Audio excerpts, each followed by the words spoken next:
Hello, welcome once again to the Candid Cast. I have with me my very dear sister, Mrs. Tony Omolaoye. She will continue her series of interview to enlighten our audience. Thank you. You have been a blessing. Okay, thank you very much, sir. It's my pleasure to be here again. Today, there's a very critical matter that I really want us to talk about, and that's about integrity. Yes. So everyone is saying that this society is so hard to maintain integrity somewhere along, even when you make up your mind that I want to do things the right way, you know, that something would want to challenge you to cut corners. And if you're not trying to cut corners, it is so hard to go. Can you please talk about integrity? This subject of integrity. I'd like you to please talk about it, because it looks like if you make up your mind to do things rightly, to go through due process, you get to pay more for it. You get to suffer for it, in quotes. So I'd like you to please encourage us as young people what we can do in this kind of society to maintain the standard of integrity. I've always said that shortcut is the longest route to anything. When you try to do things like, when you are talking of integrity, let's start from the school system. Some people will tell you that if you did not cheat, you cannot pass exam. But that's not true. That's not true. It's not true. You find people who stayed straight, maintain their integrity all through school, coming out with the best of grades, better than those people that follow shortcut, that went to bribe, that went to do all manner of things to pass their exam. That's where the integrity starts from. Then when you graduate, you want to look for a job. That person that cheated in the examination, thinking he was trying to do what everybody in society is doing. I heard there are parents who pay for a special center for their children, people who pay people to allow their children to pass. Who pays for you at interview? You come out with the certificate that you cannot defend, and now begin to say, oh, the country is finished, there is no job anywhere. I am an employer of labor, and I know that we're always recruiting, and I know friends that are recruiting. I know banks, a bank that told me that it's so scarce to get staff now, staff of banks. The banks are looking, in our own time, to work in the bank is like you are in heaven. Today, banks are looking for staff they can't even get. Wow. Because a lot of people, young people are running away, and you recruit people in 3-4 months, they have all resigned, they have left the country. It's a challenge to most organizations. But the people that are left behind, you have a lot of unemployable people because of the pursuit of shortcuts. So when you pursue shortcut, you cut your life short, you cut your career short, you cut your progress short. Everything about you is shortened through the pursuit of shortcut. There is nothing wrong with Nigeria. I keep saying it. That we are the same human being as the human beings you find anywhere in the world. The system that you find here, that you think that it is not possible to survive here, it is a mindset, a system that we created for ourselves, and we believe that if I don't practice crookedness, I cannot come out. It is not true. Not true. A lot of people still maintain their integrity, carry themselves, and they say true. It is those people that are expecting you to follow shortcut, to do some compromises, that at the end of the day, they will come and envy you and say, oh, you did this right, and it is paying you off. Stick to what you believe, your belief system, and you'll find that at the end of the day, you'll be the person to be envied. And that's the truth. Thank you very much, sir. Yeah. So, sir, let me quickly ask a personal question, especially around your business and all. So, doing business in Nigeria, there are a lot of approvals that you have to get. Yes. Your business comprises of buildings and Yes. other things. So, and I know about how you have to get approvals for different things. Yeah. How do you navigate without delaying on your project because someone is demanding for something that you are not willing to give? How do you manage? How do you sustain your business in this kind of? It may take you a longer time. Once you open yourself to bribery, you open yourself as an ATM for the bribe seekers. But when they see that they can't get it out of you, after a while you find that nobody even asks you. They will just say, he's a useless man, do your job and let him. But sometimes it frustrates what you're doing. They will try to frustrate. Okay. But they can't succeed in frustrating you if you have your mind focused on what you want to do. I put my file there. If other people are filing, maybe you put 3 documents and add bribe, they will say you're okay. And I'm asked to go and bring 6 documents. I'll go look for the 6 and give you. So what will you do after you collect the 6? You look for document number 7, I will give you. Those documents they are asking for, they are even in your own best interest. Like when we are building, they tell you, you test your concrete. We test concrete with the Lagos State government at Ojodu. That is the requirement of Lagos State government. We also do testing in Unilag for our own safety. So it's a building we are going to use, public building that you are doing. Somebody say, test every concrete, make sure it's good enough, and get engineering report that your concrete is good enough to carry your building, that it will not collapse. Is that not in my own interest? Yes, it's Why will I bribe you to mix sand and call it concrete? The day it will collapse, is it the civil servant that will be inside? I am there with my workers. So I will do everything. I don't do a single test. I test the Ojodu testing with the Lagos State government. I do Unilag testing to be doubly sure. So the path of integrity might be difficult, but it is also It pays off. It pays off. Yes. Let's move on to the next question. So the popular saying is, and I know you quoted it several times on the cast, like integrity is doing the right thing. Yes. When there's no one around. Yes. I like you to talk about this, especially relating it to morality, relating it to anything ethical that we have to do at workplace, you know. So you find somebody you think is a holy person, and is holy when somebody is watching, like a teenage child in the secondary school or early stages of the university. You are holy before everybody, but you are playing around at night, nobody is watching. When you get pregnant and drop out of school, will people see it that you have dropped out of school? Yes. So who is the loser? So a deceiver, first of all, deceives himself. Once you lose integrity, you are the first victim of your lack of integrity. You lose before any other person. I say, when you follow shortcut, I use the example of people who mix sand and call it concrete to build their own house. You are not building government house. You are not building for civil service. You are building your own house. And you'll be inside with your family. And if you build for tenants, your tenants are there, the building comes down. Who dies? Who goes to jail? Who forfeits the building? In Lagos, once your building collapses, you forfeit the land to the government. So what have you gained? It does not have to be somebody is watching before I will do the right thing. Right. It pays you as a person to make sure you are on the right side of life. You can't, Peter Tosh, he said you can fool one person one time. You can't fool all the people all the time.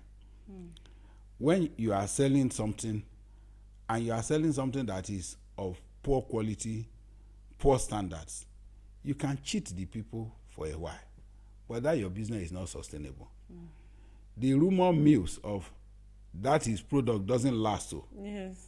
they don't need television to announce it. It will go Word of around. mouth. Yes, word of mouth, the marketing. That's the marketing of the product. The product doesn't last. The product doesn't last. You find that everybody abandon you, and you produce, you are not able to sell. That's the end of that industry. So I have not seen where somebody who has no integrity, you play it and you fool everybody continually, except in politics, because we give ourselves to be fooled. In normal living, because the life, political life is not a normal life. It's not normal.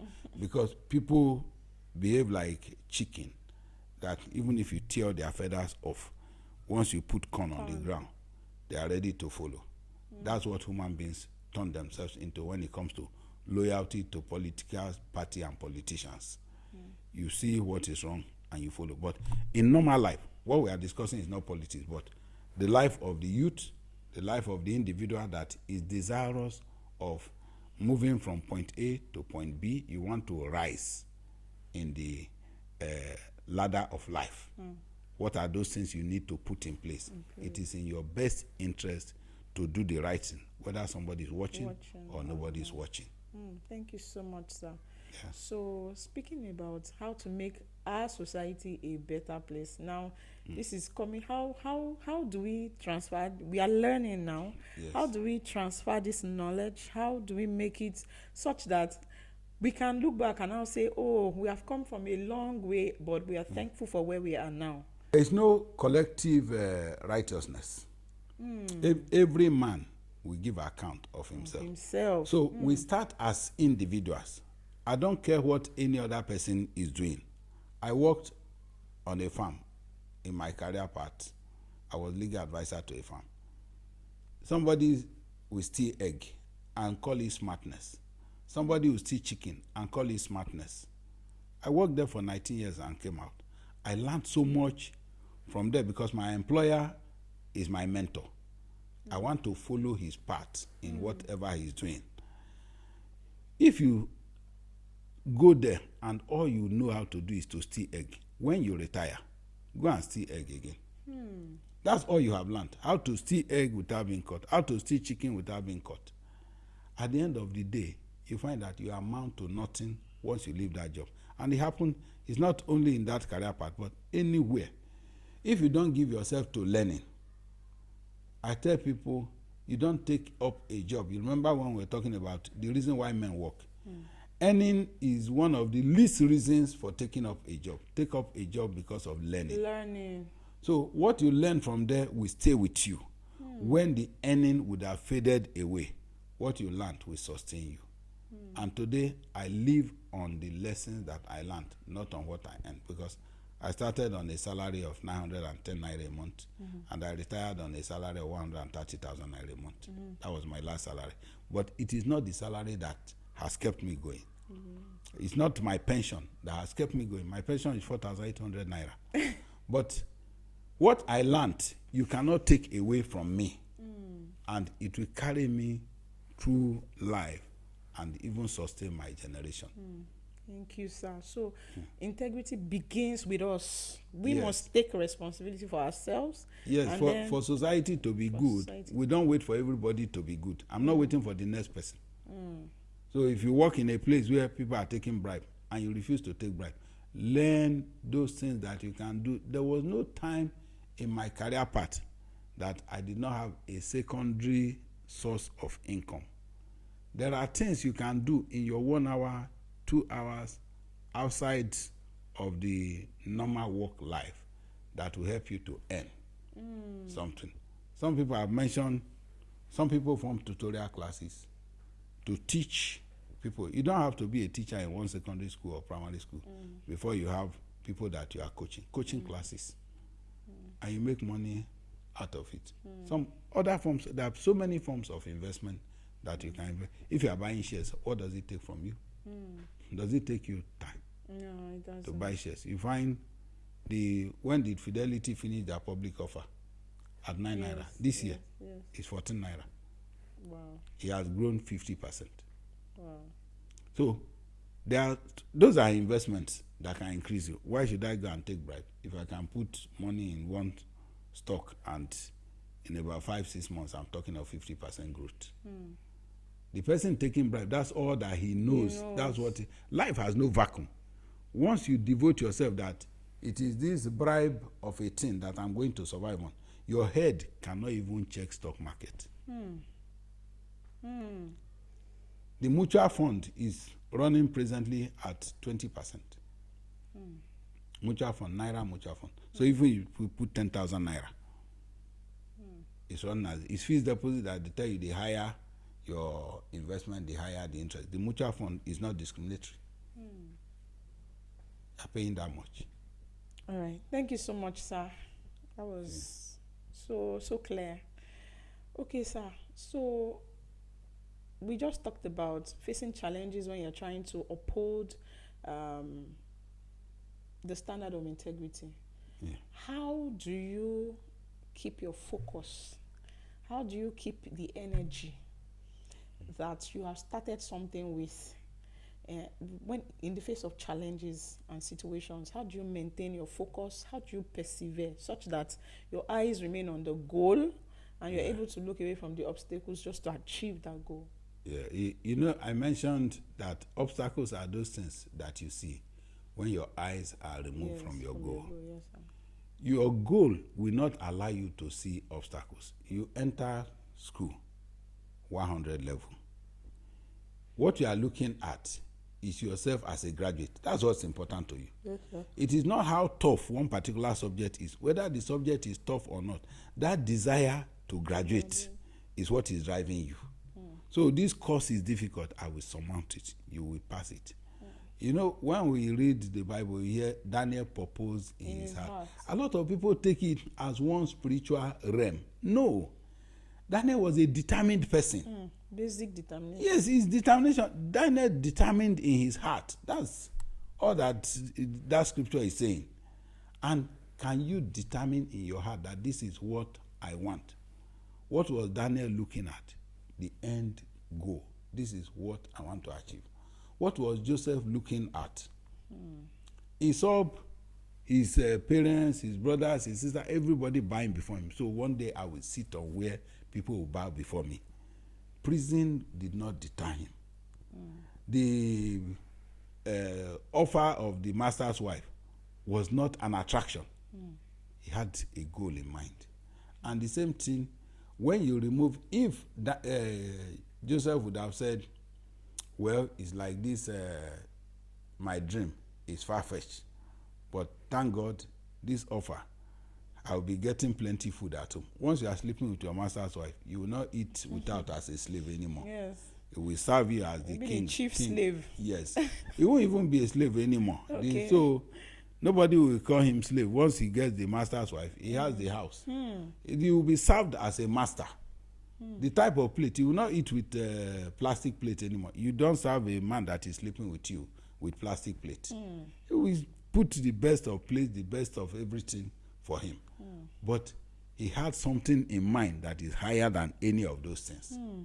And when we endure, we persevere, we surmount obstacles, you find that at the end of the day, Joseph was not waiting for somebody to give him food in breakable plate in ceramics. He was the one determining which plate people used to eat. Hey. And whether they even get food or not across nations. Across nations. Yes, that is the reward. Those are examples to tell you what happens to those who wait. Just like people today, you study Okonjo-Iweala. Ngozi Okonjo-Iweala is a woman like any other woman that grew up. Some of his mates got pregnant in secondary school. And they dropped out. But she waited. She waited. Is she a mother today? She is. Yes.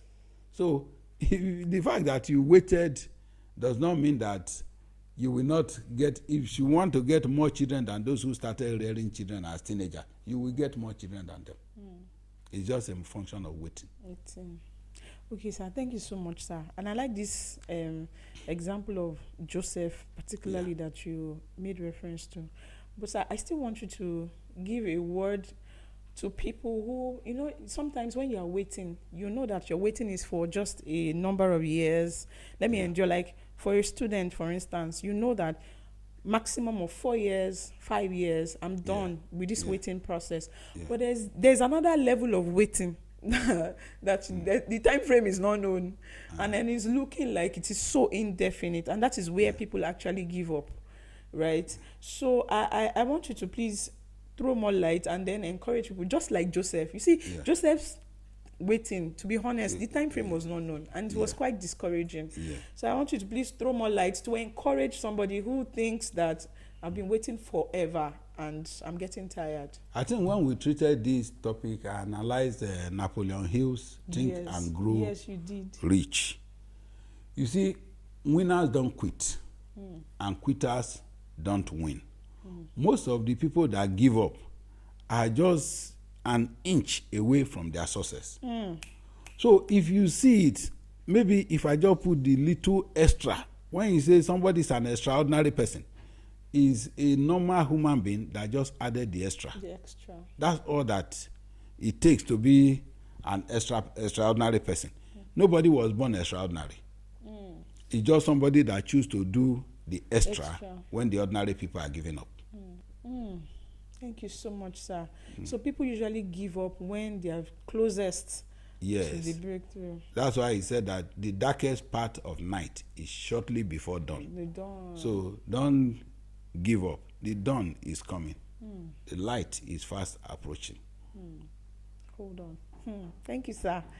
Thank you, sir. Okay, sir. So would you say that your being able to persevere has in a way affected your work ethics? It helped you to serve better everywhere you needed to? That's true.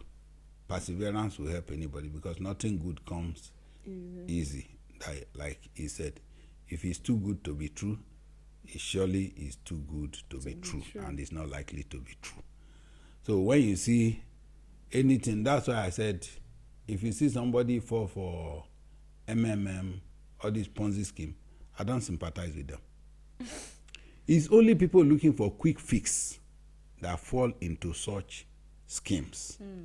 It's not something, I don't see how that thing convinces any human being. You want to make money 20% every month.